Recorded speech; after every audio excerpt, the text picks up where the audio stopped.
What's going on, Legionnaires, and welcome back to Comic Breakdown. If you guys are new to the channel, do me a favor and hit that sub button, hit that notification bell, and make sure you're not missing any of the awesome content we have coming out. And I hope you guys are ready, because today we are diving into the Eternals issue number 6. And if you haven't been keeping up with this line, go ahead and check out the link in my description as well as the top of this video. It will get you completely caught up on everything going on in the Eternals line. Now, this is written by Kieran Gillen. The artwork is by Asad Ribic. And with that being said, let's dive into this breakdown. Alright gang, so as we dive into issue number 6, I wanted to bring one thing up real quick, because I've noticed a lot of you have been getting upset by me saying Thanos instead of Thanos. And so I'm going to correct myself. I apologize for saying Thanos, but in my defense, that is how Chris Pratt says it, and if he can say it and get away with it, I think I should get a little leniency.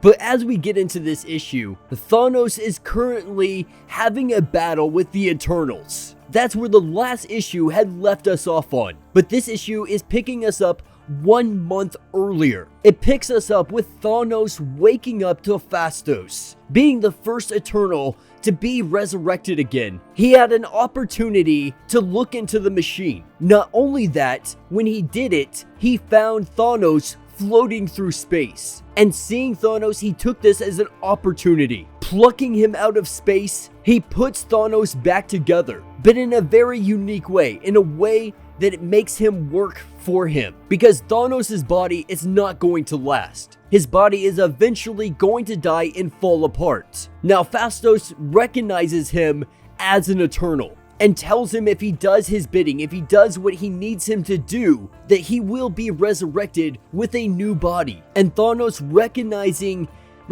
his true genius level, he kind of sees this as a challenge, because he knows at the end of the day he's not going to fulfill this. He knows at the end of the day he's going to be expendable. Then once he has done the bidding, he'll be thrown away. And so he agrees to this bargain only in the hopes of betraying him later on and being able to win his freedom. Which will bring us back to present day, with Thanos kicking the crap out of all of the Eternals. Getting the jump on them, being able to have the element of surprise, Thanos is laying down some hate. But no matter how powerful Thanos truly is, these are the freaking Eternals, only having the upper hand because of the element of surprise. Once they grab their footing, each of them start dishing it out back to him. And one of the really unique things here that I like is we see Cersei use matter manipulation. Because one day over drink, she was having a conversation with She-Hulk,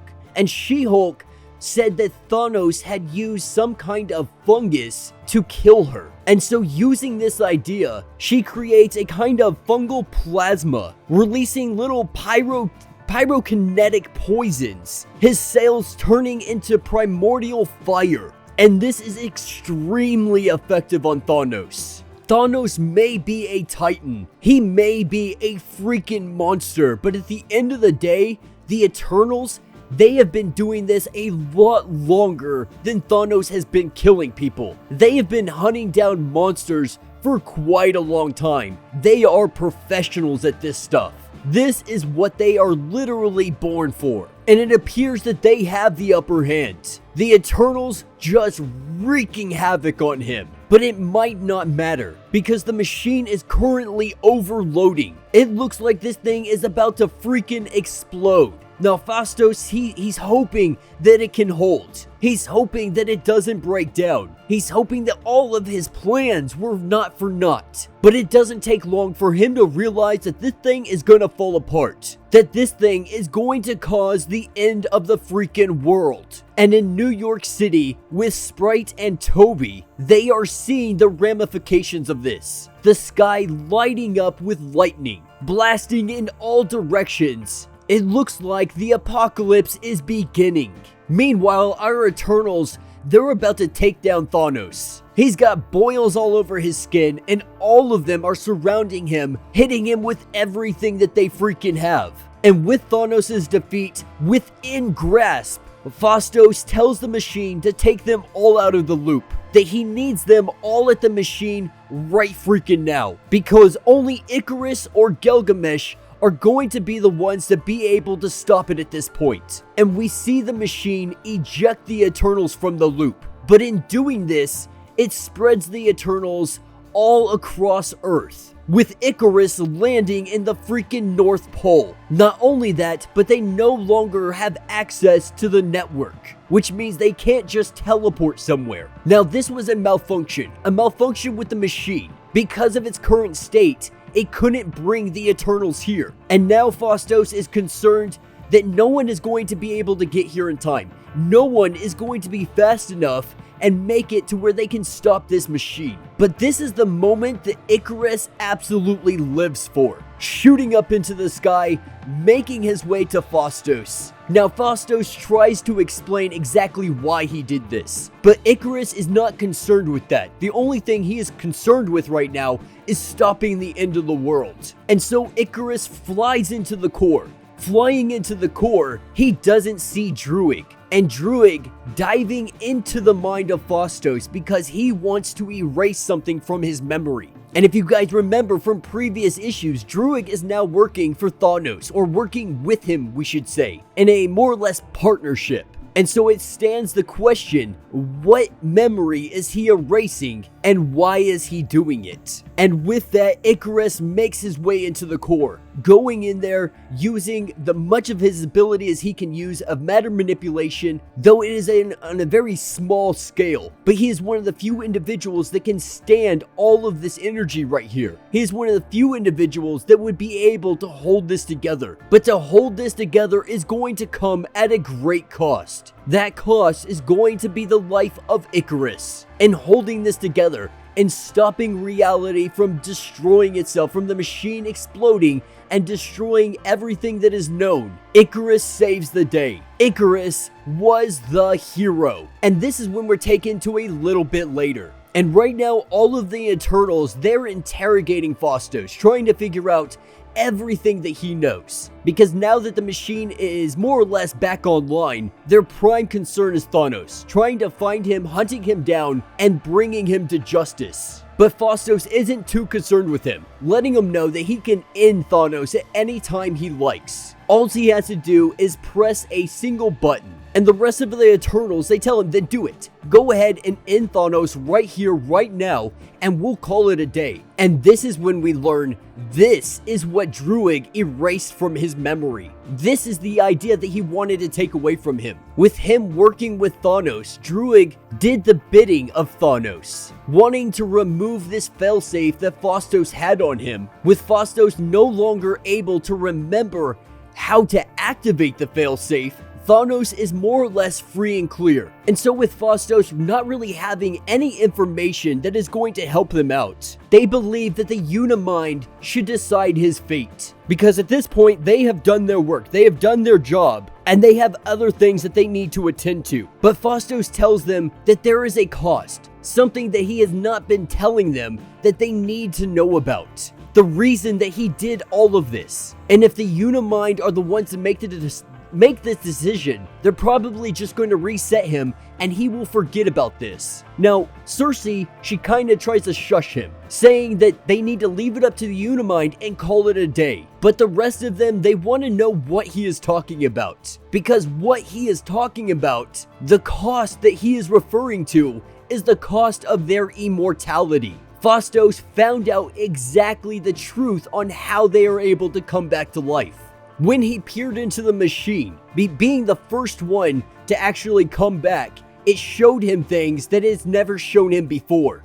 And what it showed him is every time an Eternal is brought back to life, one human on Earth dies. And this is where we start to see Ikaris reformed. His skeleton, his muscles, his blood, all starts to form, and we see Ikaris reborn. But with the birth of Ikaris, we see the death of Toby Robinson. Now, this is the significance of Toby Robinson. That's why he has played such a important role. Ikaris had vowed to protect this boy, doing whatever he could, even leaving Sprite behind. Because at this point, Ikaris didn't know how the kid was going to die. He just knew that it was going to be his fault in some way, shape, or form. And so to prevent that, he gave the kid 24-hour security. But it was all for naught, because at the end of the day, he had no choice in Toby's death. Because when an Eternal is resurrected, it means a human life is gone. And it's just the bitter irony that this time,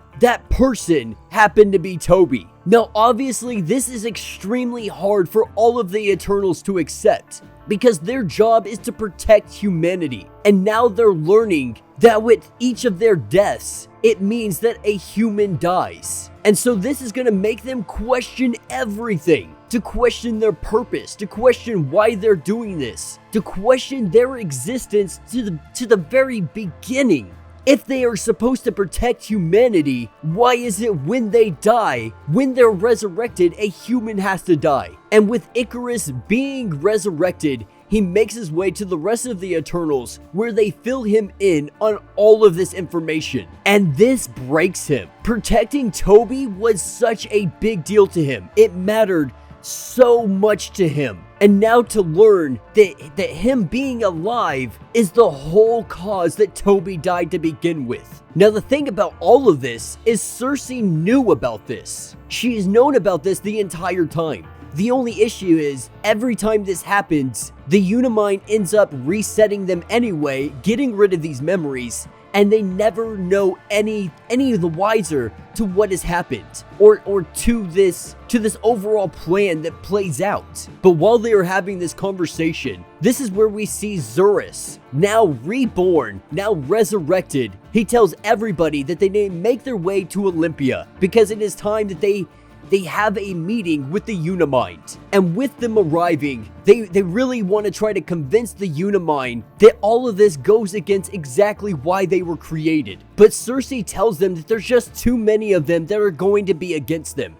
There is no way they are going to be able to convince all of them to side with them, because most of the Unimind, they just don't care about humanity. And when they try this, they'll all just be mind-wiped. And everything will continue as usual, the same as it did last time and the time before that. And so the question is posed, what other option do we have than to continue the cycle that we have been on? This is the way of the Eternals. But that's what will take us to Lumeria. And the Eternals have arrived here not to do war with the Deviants, but they have come to join the Deviants. They're sworn enemies. The people that they have been fighting with for all of eternity. They have come to join them. Because at the end of the day, the Deviants have the true freedom. They're not controlled by the Unimind. And so they're hoping that the Deviants are going to be able to help them set themselves free. And that will be the end of this issue. So holy crap, guys, let me know what you guys think. I personally absolutely love this. This was not a turn of events I was expecting, but I think it is super awesome that they implemented this into this. The fact that every time an Eternal dies and is resurrected, it takes a human life. Everything has a cost. The Eternals believed for so long that this cost came freely, only to learn that the cost comes at the very thing that they have sworn to protect. And that is humans. That is humanity. And so this is such a double-edged sword. Such a bittersweet situation that they find themselves in. Because while yes, they have immortality to be able to save humanity, their immortality comes at the death of humanity. It's the serpent eating itself. A never-ending loop.